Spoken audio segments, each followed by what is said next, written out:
భగవంతుడు బ్రహ్మ విష్ణు పరమేశ్వరి ఈ ముగ్గురు సృష్టి స్థితి లయకారకులు.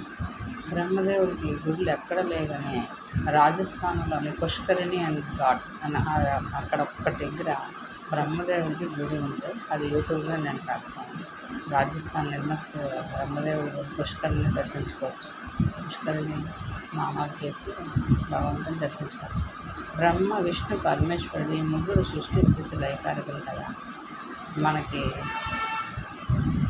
3 కాలాలు ఉంటాయి. అంటే బాల్యము, యవ్వనము, వృద్ధాప్యం. బాల్యంలో మనకి ఏమీ తెలియదు. యవ్వనంలోని కూడా మనం భక్తిని ఎదగడానికి సమస్యలు వచ్చినప్పుడే అన్వేషిస్తుంటాం భగవంతుని దర్శించడానికి.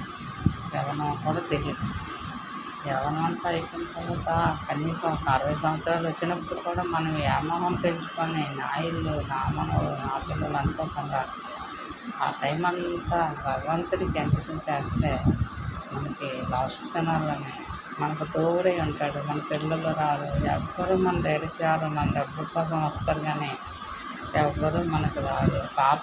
పాపంలో మనం పాపకోపంలోనే మనం విముక్తులు అవ్వాలి అంటే ఆ లాస్ట్ క్షణాల్లో మనం ఆ శివయ్యని మనం నామస్మరణ చేస్తూ ముక్తి కోసం మనం బతకాలి. ముక్తి కోసం భగవన్నామస్మరణం కైలాసవాస కాశీపుర దేశ విశ్వనాథ విశ్వేశ్వర భగవంతుడికి అనేకమైన నామాలతో మనం అతన్ని కీర్తించుంటే అతడు మనకి పుట్టిన మనిషి మళ్ళీ పుట్టక తప్పదు.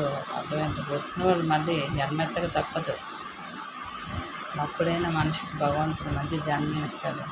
లాస్ట్ క్షణాల్లోనూ కూడా అన్ని మనసులో పెట్టుకోకుండా ఆ స్మరణలోనే భగవంతుడి ధ్యానంలోనే మన దేవుడితోనే మనం జీవనం గడుపుకుంటే చాలా ఆనందంగా ఉంటుంది. ఎవ్వరూ మనకి శాశ్వతం కాదు. తల్లి, తండ్రి, అక్క, చెల్లి ఎవరు స్నేహితులు ఎవరు మనకు తోడరారు. మనకి ఎన్నో వీడియోల్లోనే కాశీలో శవాలు కాలుతున్నట్టు చూపిస్తారు చూసారా. అవన్నీ చూసైనా మనం బుద్ధి తెచ్చుకుంటూ మనం ఉన్నంతకాలం మంచితనంతో జీవించాలనే జ్ఞానంతో మనం బతకడంలోనే మంచితనం ఉంది. అందరూ భగవాన్ నామస్మరణలోనే మొదలండి. ఆ శివయ్య వీడియోలు పెడతాను చూడండి. ఎన్నో శివయ్య వీడియోలు నేను చూసినవి, ఎన్నో 52 శక్తిపీఠాలు దర్శించినవి అన్ని వీడియోలు చేస్తాను. అవన్నీ చూడండి. Please request me.